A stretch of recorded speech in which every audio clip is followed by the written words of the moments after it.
Hello दोस्तों, good morning. आप सभी का स्वागत है आप सभी के अपने यूट्यूब चैनल परीक्षा की शिक्षा में। आशा करता हूँ कि आप सभी अच्छे होंगे, आपकी जो तैयारी है बढ़िया तरीके से चल रही होगी। तो जो बच्चे क्लास में पहली बार हैं, फर्स्ट टाइम है, देखिए हमारे चैनल पर बीएड प्रवेश परीक्षा 2023 की आपकी जो तैयारी है रेगुलर बेसिस पे करवाई जा रही है। तो जिसे भी अपनी तैयारी कंप्लीट करना चाहती हो, चैनल को सब्सक्राइब करके हमारे साथ जुड़ जाइए। क्लास का समय देखेंगे साथियों, तो देखिए जीके जीएस की जो क्लास है सुबह 11 बजे आपको आती है। रीजनिंग क्लास देखिए दोपहर को 2 बजे आती है। कला वर्ग की जो क्लासेस शाम को 4 बजे, जो हिंदी की क्लासेस शाम को 7 बजे। ये जो चार क्लासेस है हमारे चैनल पर आप सबको डेली डेली बेसिस पे देखने को मिलती है। तो चैनल को सब्सक्राइब करके हमारे साथ जुड़िए। आपकी जो कंप्लीट तैयारी है हमारे चैनल पर करवाई जा रही है। सब्सक्राइब करने के बाद जो बेल आइकन है उसको प्रेस कर लीजिए। बेल आइकन प्रेस करेंगे तो क्या है कि जब क्लासेस लाइव आएंगी तो आपका जो है नोटिफिकेशन यूट्यूब की तरफ से चला जाएगा। ठीक है, तो उससे जो आपकी क्लासेस है मिस नहीं होगी। ठीक, देखिए इस क्लासेस का अगर आपसे कोई पीडीएफ चाहिए तो हमारे टेलीग्राम चैनल का डिस्क्रिप्शन में लिंक दिया गया है, आप वहाँ से जाकर जुड़िए। इसका जो पीडीएफ है साथियों देखिए वहाँ पर आपको फ्री में मिलेगा। ठीक है, आपको कुछ नहीं देना है, वहाँ पर आपको सिर्फ जाकर डाउनलोड करना है। सिर्फ वहाँ से जुड़िए, वहाँ पर जो पीडीएफ है इसका डाउनलोड फ्री में कीजिए। वहाँ पर देखिए क्लास का जो नोटिफिकेशन है यूट्यूब नहीं भेजेगा, तो मैं तो वहाँ पर रेगुलरली मैन्युअली आपको जो है यूट्यूब का नोटिफिकेशन भेजते रहता हूँ क्लास का। तो उससे क्या है आपकी क्लास जो है मिस नहीं होगी। क्लास का जो भी अपडेट है मैं वहाँ पर आपको देता हूँ। और जो भी डाउट हो आपको वहाँ पे आपको पूछिए, आपका जो डाउट है वहाँ पे क्लियर किया जाता है। ठीक है, उसी के नीचे देखेंगे हमारे इंस्टाग्राम का पेज दिया गया, तो परीक्षा की शिक्षा नाम का हमारे इंस्टाग्राम का पेज है, तो आप वहाँ पे भी हमें जाकर फॉलो कर लीजिए साथियों। ठीक, तो चलें क्लास स्टार्ट करेंगे। जीके जीएस की क्लास स्टार्ट करने से पहले क्लास को लाइक कर दीजिए, क्लास को अपने दोस्तों के साथ शेयर कर दीजिए साथियों। ठीक, तो चलिए क्लास स्टार्ट करते हैं, देखें क्या पूछा गया है। आपकी प्रैक्टिस सेट की क्लास है, ध्यान से एक एक क्वेश्चन को देखें, बताते हुए चलेंगे। पहला क्वेश्चन क्या दिया गया बताइए, इसका सही उत्तर क्या हो जाएगा। ठीक है, आवर्त सारणी के पांचवें अंतराल और दूसरे ए समूह के किस तत्व को रखा गया बताइए।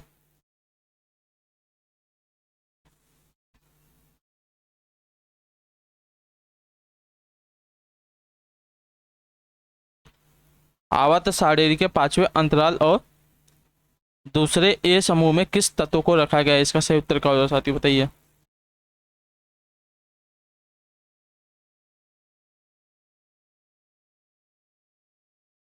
सीसा दिया गया है, टेली यूरियम दिया गया है, बेरियम दिया गया है और स्ट्रॉन सीएम दिया गया है। तो देखिए जो डी वाला दिया गया आपका विकल्प स्ट्रॉन सीएम परमाणु संख्या 38 को आवर्त सारणी के पांचवें अंतराल और 2A समूह में रखा गया है। ठीक है, तो जो यहाँ पे डी वाला दिया गया आपका यहाँ पे सही उत्तर हो जाएगा। ठीक, अगला प्रश्न देखेंगे। दूसरा नंबर है, क्या दिया गया ध्यान से देख के बताएंगे। गोवा का क्षेत्रीय संगीत कौन सा है साथियों। सोहर, पंडवानी, मंडी, लोटिया। गोवा का क्षेत्रीय संगीत इन चारों में से कौन सा हो जाएगा बताइएगा आप सभी लोग।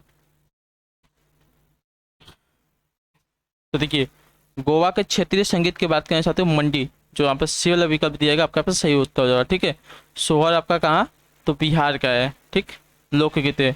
पंडवानी की बात करें, पंडवानी आपका देखिए छत्तीसगढ़ का है। ठीक, लोटिया की बात करें तो लोटिया आपका देखिए राजस्थान का है। क्लियर है। ठीक, अगला प्रश्न देखेंगे आपके सामने आ गया है, बताइए इसका सही उत्तर क्या हो जाएगा।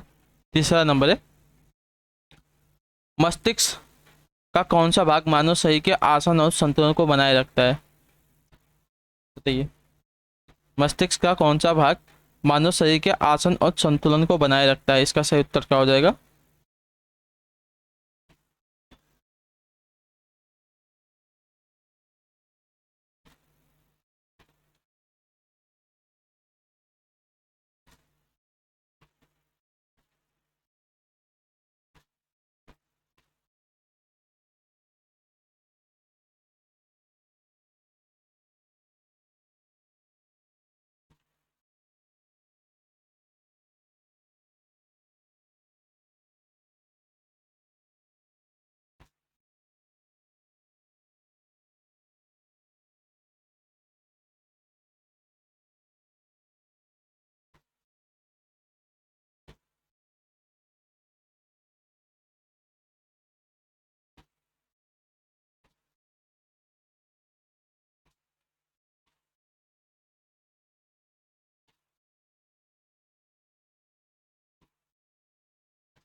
देखिए जो यहाँ पे सी वाला विकल्प दिया गया है, क्रेबेलम नहीं होता,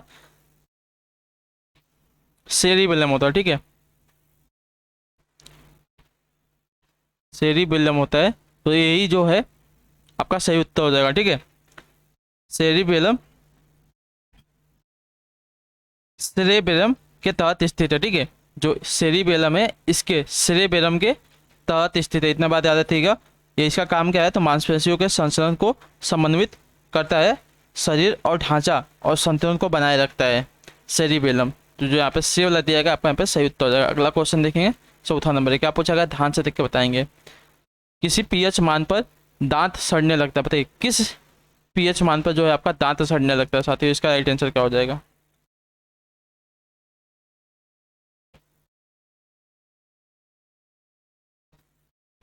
तो देखिए 5.5 पर, ठीक है। जो यहाँ पे सी वाला दिया गया आपका यहाँ पे राइट आंसर। दांतों का क्षय तब होता है जब मुंह में पीएच स्तर 5.5 हो जाता है, ठीक। अगला क्वेश्चन देखेंगे, 5वां नंबर है, ध्यान से देख के बताइएगा सही उत्तर का। आर्थिक गतिविधियों के आधार पर भारतीय अर्थव्यवस्था में कितने क्षेत्र हैं, बताइए। आर्थिक गतिविधियों के आधार पर भारतीय अर्थव्यवस्था में कितने क्षेत्र हैं, 4 है, 3 है, 2 है, 5 है। तो देखिए 3 क्षेत्र हैं, प्राथमिक क्षेत्र है, द्वितीय क्षेत्र है और आपका तृतीय यानी कि सेवा क्षेत्र है, ठीक है, याद रखिएगा। अगला क्वेश्चन है 6ठा नंबर है, आपके सामने है, बताइए इसका सही उत्तर क्या हो जाएगा। निम्नलिखित में से कौन सा एक मीठी महक वाला पदार्थ है, बताइए। निम्नलिखित में से कौन सा एक आपका मीठी महक वाला पदार्थ है, इसका सही उत्तर क्या हो जाएगा साथियों। अमोनिया, मेथनॉल, एस्टर या इथेनॉल। तो देखिए एस्टर जो आपका सी वाला विकल्प दिया गया आपका सही उत्तर हो जाएगा 6ठे, ठीक है। एस्टर आपका मीठी महक वाले पदार्थ हैं, इसका उपयोग इत्र बनाने के लिए किया जाता है। तो जो आपका यहाँ पर सी वाला दिया गया आपका यहाँ पर सही उत्तर। अगला क्वेश्चन देखेंगे, 7वां नंबर है, ध्यान से देखिएगा, बताइएगा राइट आंसर क्या हो जाएगा। 7वां नंबर है, वराह मिहिर ने निम्नलिखित में से कौन सी पुस्तक लिखी है, बताइए। वराह मिहिर ने निम्नलिखित में से कौन सी पुस्तक लिखी है, इसका सही उत्तर क्या हो जाएगा साथियों। तो देखिए वृहंत संहिता जो सी वाला विकल्प दिया गया है 7वें पापसी का वृहंत संहिता वराह मिहिर द्वारा लिखी गई थी। तो जहाँ पे 7वां पे सी वाला दिया गया आपका सही उत्तर हो जाएगा, ठीक है। और चंद्रगुप्त द्वितीय के दरबार में चंद्रगुप्त द्वितीय के दरबार के 9 रत्नों में से एक था, याद रखिएगा। अगला क्वेश्चन देखेंगे, 8वां नंबर है, क्या पूछा गया है, ध्यान से देख के बताएंगे सही उत्तर का। पहला आधुनिक ओलंपिक खेल निम्नलिखित में से किस शहर में आयोजित किए गए थे, बताइए। पहला आधुनिक ओलंपिक खेल की बात कर रहे हैं, ठीक है।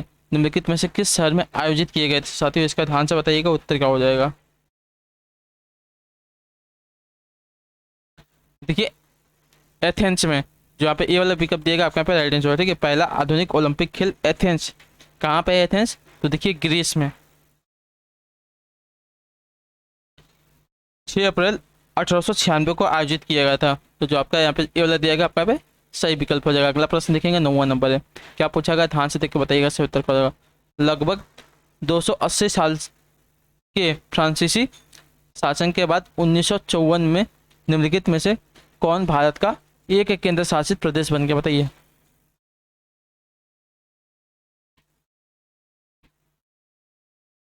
लगभग 280 साल के फ्रांसीसी शासन के बाद 1954 में निम्नलिखित में से कौन भारत का एक केंद्र शासित प्रदेश बन गया साथियों। इन चारों में से कौन सा सही उत्तर हो जाएगा। दादर और नगर हवेली, दमन व दीव, पुदुचेरी या लक्षद्वीप। देखिए पुदुचेरी, जो आपका सी वाला विकल्प दिएगा आपको सही उत्तर हो जाएगा, ठीक है। 1947 में अंग्रेजों के भारत छोड़ने के बाद भी फ्रांसीसियों ने पांडिचेरी को बनाए रखा था। 1954 में 1 नवंबर को पांडिचेरी मुख्यालय के साथ एक केंद्र शासित प्रदेश बन गया, ठीक है। 1956 में हस्तांतरण की संधि पर दिल्ली में हस्ताक्षर किए गए थे। पांडिचेरी को 2006 में पुदुचेरी नाम दिया गया था। तो यहाँ पे सी वाला दिएगा आपका यहाँ पे सही विकल्प हो जाएगा। इतना बात इसके बाद में याद रखिएगा। अगला क्वेश्चन देखेंगे, 10वां नंबर है, ध्यान से देखिएगा, बताइएगा सही उत्तर क्या हो जाएगा। आपके सामने दिया गया है, संविधान के अनुच्छेद 274 के अनुसार कराधान को प्रभावित करने वाले विधायकों के लिए किसकी पूर्व सिफारिशों की आवश्यकता है, बताइए। संविधान के अनुच्छेद 274 के अनुसार कराधान को प्रभावित करने वाले विधायकों के लिए किसकी पूर्व सिफारिशों की आवश्यकता है साथियों, इसका सही उत्तर क्या हो जाएगा। राज्यसभा के सभापति की, केंद्रीय वित्त मंत्री की, अध्यक्ष की या प्रधानमंत्री की?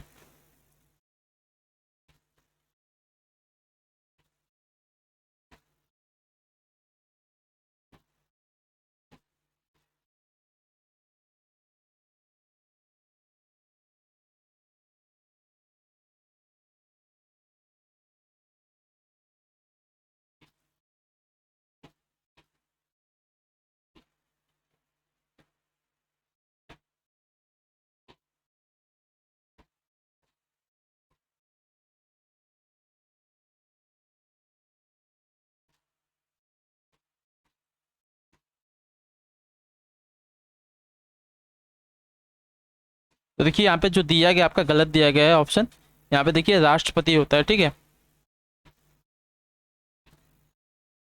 अनुच्छेद 2014 के अनुसार ऐसे कराधान पर जिसमें राज्य हितबद्ध है प्रभाव डालने वाले विधायकों के लिए राष्ट्रपति की पूर्व सिफारिशों की अपेक्षा होती है। तो जो यहाँ पे समझिए राष्ट्रपति आपका सही उत्तर हो जाएगा। यहाँ पे कोई भी आपका दिया नहीं गया है राष्ट्रपति वाला विकल्प, तो आपका आपका पे कोई राइट नहीं होगा, ठीक है। ये बात याद रखिएगा। अगला क्वेश्चन देखेंगे 11 नंबर, ध्यान से देख के बताएंगे, सही उत्तर का हो जाएगा।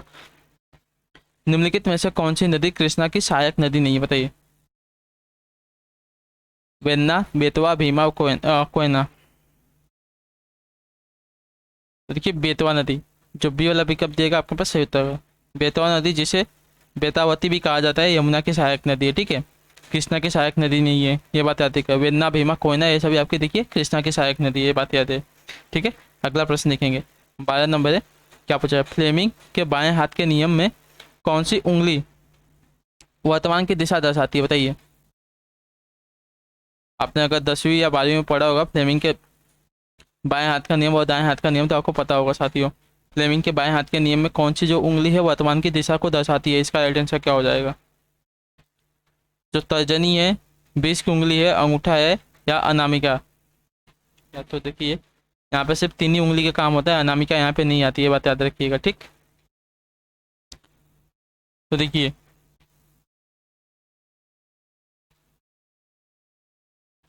वर्तमान दिशा कौन सी दर्शाते है, देखा आपका अंगूठा जो यहाँ पे शिव दिया गया है आपका वर्तमान दिशा दर्शाता है, ये बात याद रखिएगा, ठीक है।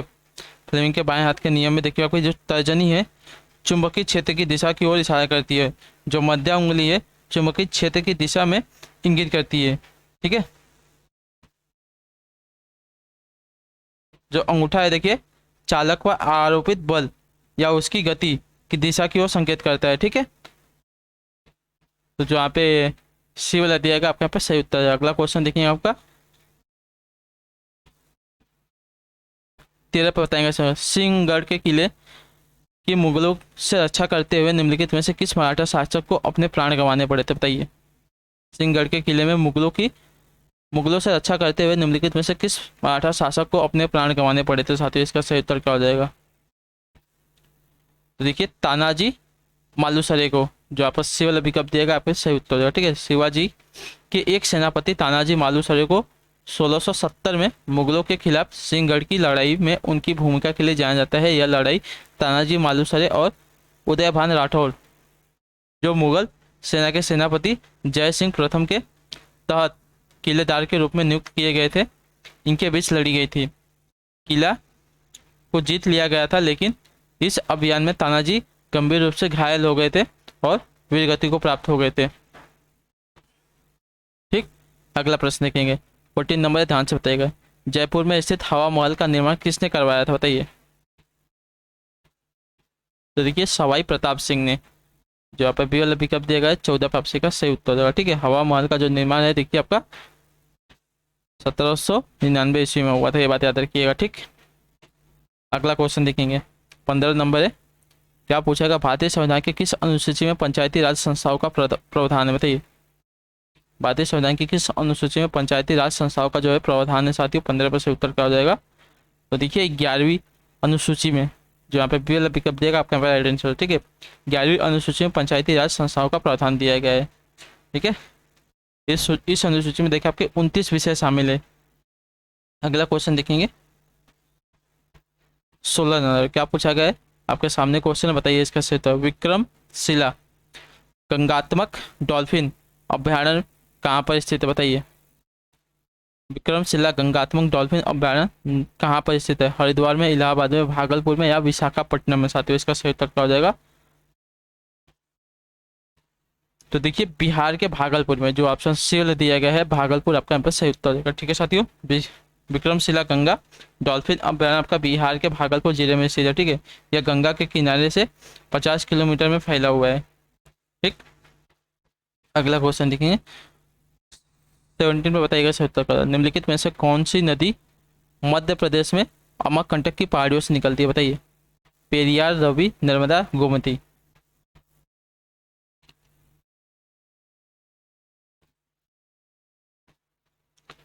तो देखिए आपका उत्तर हो जाएगा नर्मदा नदी। जो सी वाला विकल्प दिया आपका सही उत्तर होगा 17 पर। ठीक है, नर्मदा नदी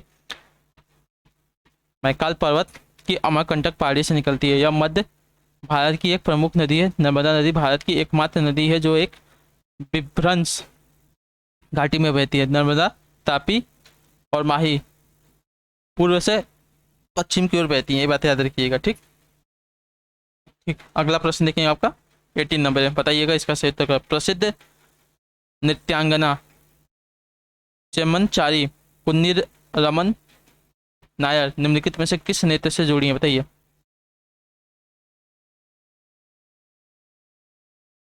प्रसिद्ध नृत्यांगना चेम्मनचारी कुन्नी रामन नायर निम्नलिखित में से किस नृत्य से जुड़ी हुई है? साथ ही इसका सही उत्तर क्या हो जाएगा?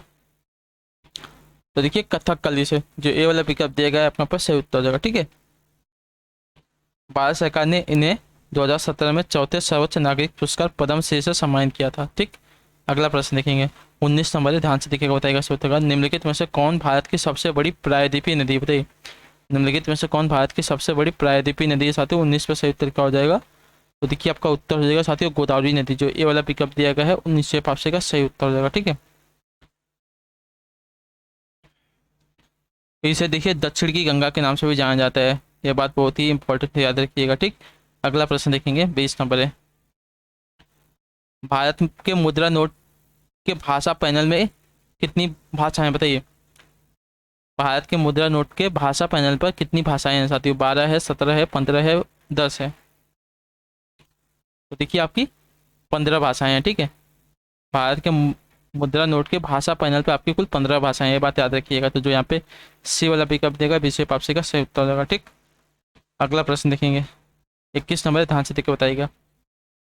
भारतीय संविधान में व्यापार करने की स्वतंत्रता की अवधारणा निम्नलिखित में से किस देश से ली गई है? बताइए। भारतीय संविधान में जो व्यापार करने की जो स्वतंत्रता की अवधारणा है निम्नलिखित में से किस देश से ली गई है? साथियों इसका सही उत्तर क्या हो जाएगा? यूनाइटेड किंगडम से, अमेरिका से, ऑस्ट्रेलिया से, आयरलैंड से? देखिए आपकी ऑस्ट्रेलिया से ली गई है। जो ऑप्शन पर सी वाला दिया गया आपका सही उत्तर होगा। ठीक है, भारतीय संविधान में राज्यों के बीच व्यापार और वाणिज्य की स्वतंत्रता की अवधारणा आपके ऑस्ट्रेलिया के संविधान से उधार ली गई है। ठीक, अगला प्रश्न देखेगा 22 नंबर है, क्या पूछा गया है? ध्यान से देख के बताइएगा। हाइड्रा में किस प्रकार का प्रजनन होता है? बताइए। विखंडन, नवोदित, बाइनरी विखंडन या विजाणु गठन? तो हाइड्रा में देखिए आपका नवोदित प्रजनन होता है। तो जो आपका डी वाला यहाँ पे बी वाला पिकअप दिया गया 22 का राइट आंसर। हाइड्रा में मुकुलन यानी कि बडिंग प्रजनन होता है, जिसको आपका देखिए नवोदित कहा जाता है। अगला है आपका 23 नंबर, निम्नलिखित में से कौन भारत का सर्वोच्च नागरिक पुरस्कार है?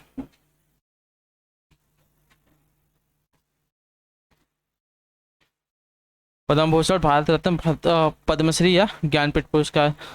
तरीके भारत रत्न जो है सर्वोच्च नागरिक पुरस्कार है भारत का। तो जो ऑप्शन यहाँ पे ए वाला दिया गया, सॉरी बी वाला दिया गया है, आपका सही उत्तर हो जाएगा। ठीक है, अगला प्रश्न देखेंगे 24 है, ध्यान से देख के बताइए सही उत्तर क्या हो जाएगा। द वाइट टाइगर उपन्यास के लेखक कौन है? बताइए। द वाइट टाइगर उपन्यास के लेखक की बात हो रहा है साथियों, कौन है? इसका सही उत्तर क्या हो जाएगा? आर के नारायण, अरविंद अडिगा, विक्रम सेठ, शशि थरूर? तो देखिए वो द वाइट टाइगर उपन्यास के लेखक की बात करेंगे साथियों, तो देखिए अरविंद अडिगा। जो यहाँ पे बी वाला पिकअप दिया गया है 24 आपसे का सही उत्तर हो जाएगा। ठीक, अगला प्रश्न देखें 25 पे, ध्यान से देख के बताएंगे सही उत्तर क्या हो जाएगा। 25 नंबर, निम्नलिखित में से कौन सी साइट गौतम बुद्ध के जन्म से जुड़ी हुई है? सारनाथ, लुम्बिनी, कुशीनगर, बोध गया?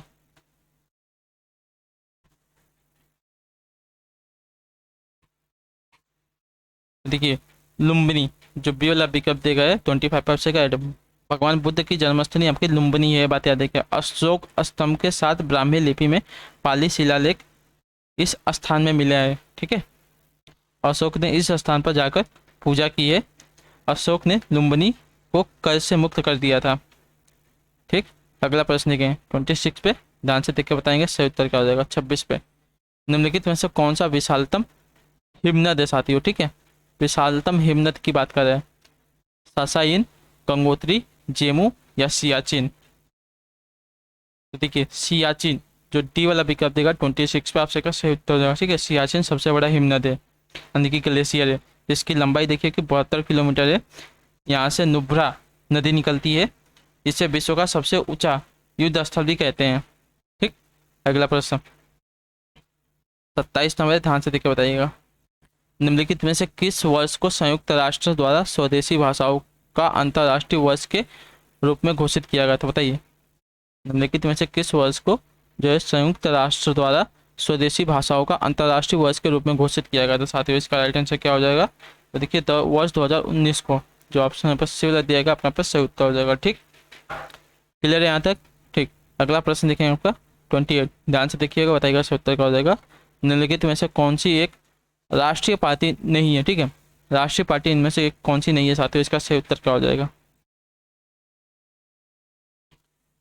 देखिए द्रविड़ मुन्नेत्र कड़गम, जो आपका सी वाला विकल्प दिएगा आपका पास सही उत्तर हो जाएगा, ठीक है। आपकी एक राष्ट्रीय पार्टी नहीं है। बाकी जो दिया गया Communist Party of India, Nationalist Congress Party, Bahujan Samaj Party, ये सभी क्या है, तो आपके देखिए राष्ट्रीय पार्टी है, ठीक है, नेशनल पार्टी है। जो आपकी द्रविड़ मुन्नेत्र कड़गम है आपकी राष्ट्रीय पार्टी नहीं है, बात याद रखिएगा, ठीक है। अगला प्रश्न देखेंगे 29 पे, क्या पूछा गया, ध्यान से देखिएगा, बताइएगा। प्रत्येक 2 वर्ष के बाद राज्यसभा के कितने सदस्यगण सेवा निवृत्त हो जाते हैं, बताइए। मैंने आपको कई बार बताया है, इसका सही उत्तर क्या हो जाएगा। तो देखिए 1/3, जो आप सी वाला विकल्प देगा आपको सही उत्तर। भारतीय संविधान के लोकसभा और राज्यसभा 2 सदन होते हैं। लोकसभा अस्थायी तथा राज्यसभा जो है आपका अस्थायी सदन होता है, ठीक है। राज्यसभा में अधिकतम 250 सदस्य हो सकते हैं। इसके 1/3 सदस्य हर 2 वर्ष के बाद आपके सेवा निवृत्त यानी कि रिटायर हो जाते हैं, ठीक है। इनके स्थान पर नए सदस्य चुन लिए जाते हैं, ठीक। अगला प्रश्न देखेंगे 30 है, ध्यान से देखिएगा, बताइएगा सही उत्तर क्या होगा। संविधान सभा द्वारा भारतीय संविधान को कब पारित किया गया था, बताइए। तो देखिए 26 नवंबर 1949 को, ठीक है। जो आपका डी वाला विकल्प दिया गया यही आपका इंपॉर्टेंट है, इतना याद रखिएगा। संविधान सभा को कब पारित किया गया था, तो देखिए 26 नवंबर 1949 को, ठीक है। और इसको बनने में कितना समय लगा था, देखिए 2 वर्ष 11 माह और 18 दिन का समय लगा था, ठीक है। अगला प्रश्न देखेंगे 31 पे, ध्यान से बताएंगे सर। तो वर्ष 1904 में किसने क्रांतिकारियों की गोपनीय समिति के रूप में अभिनव भारत का आयोजन किया था, बताइए। तो देखिए विनायक सावरकर ने, ठीक है, वीडी सावरकर ने, ठीक है। जो आपका यहाँ पे ये वाला दिया गया आपका पास सही उत्तर। विनायक सावरकर और गणेश सावरकर ने 1899 में नासिक में गुप्त क्रांतिकारी संगठन मित्र मेला शुरू किया। यह उस समय महाराष्ट्र के कई ऐसे क्रांतिकारी समाजों में से एक था जो सशस्त्र विद्रोह के माध्यम से ब्रिटिश शासन को उखाड़ फेंकने में विश्वास रखते थे। 1904 में महाराष्ट्र के 200 सदस्यों की बैठक में विनायक दामोदर सावरकर ने इसका नाम बदलकर अभिनव भारत रख दिया था। तो यहाँ पर ए वाला विकल्प देगा 31 पर आपसे का सही उत्तर। अगला प्रश्न देखेंगे 32, क्या पूछा गया, ध्यान से देख के बताएंगे सर। ध्वनि तरंगे की गूंज के लिए कौन सा जिम्मेदार होता है, बताइए। ध्वनि तरंगों की जो गूंज के लिए कौन जिम्मेदार होता है साथियों, परावर्तन, अपवर्तन, व्यक्तीकरण या ध्रुवीकरण। तो देखिए परावर्तन, जो ए वाला विकल्प दिया गया 32 पर आपसे का राइट आंसर। ध्वनि तरंगों की गूंज के लिए आपका देखिए परावर्तन जो है जिम्मेदार होता है। अगला प्रश्न देखेंगे 33, ध्यान से देखिएगा, बताइएगा सही उत्तर क्या हो जाएगा। आपके सामने क्वेश्चन दिया गया, बताइए, पढ़िए, उत्तर दिए गए। बिजली के हीटर में कौन सा सामग्री प्रयुक्त होती है, बताइए। बिजली का जो हीटर होता है उसमें कौन सी सामग्री लगती है, टंगस्टन लगता है, नाइक्रोम लगता है, पीतल लगता है या इस्पात लगता है। तो देखिए बिजली के हीटर में नाइक्रोम प्रयुक्त किया जाता है, ठीक है, नाइक्रोम का उपयोग किया जाता है। तो जो आपका बी वाला विकल्प देगा आपके पास सही उत्तर होगा, ठीक है। नाइक्रोम जो है निकिल, क्रोमियम तथा लोहे का मिश्र धातु है। अगला प्रश्न लेंगे 34 पे, ध्यान से देखिएगा, बताइएगा राइट आंसर क्या हो जाएगा।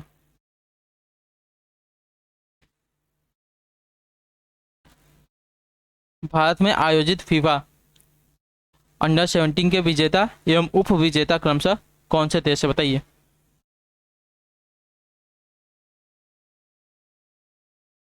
देखिए इंग्लैंड और स्पेन, जो आपका इससे वाला विकल्प देगा आपका सही उत्तर देगा, ठीक है।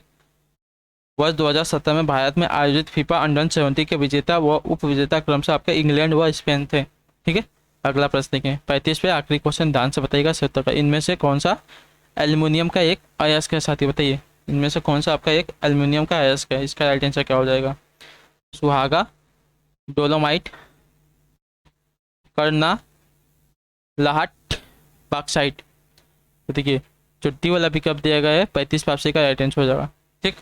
बॉक्साइट जो आपका एल्युमिनियम का एक अयस्क होता है, इतना बात याद रखिएगा, ठीक। तो इसी के साथ जो आपकी क्लास है साथियों आज की यहाँ पे जीके जीएस की कंप्लीट होती है। आई होप कि जो आपकी क्लास है अच्छी लगी हो। आपका कोई भी डाउट हो किसी भी क्वेश्चन में हमें कमेंट करके पूछेगा, उसके आंसर हम आपको जरूर देंगे। बाकी आपसे कोई क्लास कैसी लगी कमेंट करके बताइएगा। क्लास अच्छी लगी तो क्लास को लाइक करके चैनल को सब्सक्राइब करके जाइएगा, जिससे मुझे भी थोड़ा बहुत मोटिवेशन मिलेगा साथियों। बाकी हम आपसे मिलेंगे आपकी अगली क्लास में, तब तक के लिए टाटा बाय बाय, जय हिंद जय भारत। आपसे क्लास से जुड़ने के लिए बहुत बहुत धन्यवाद साथियों।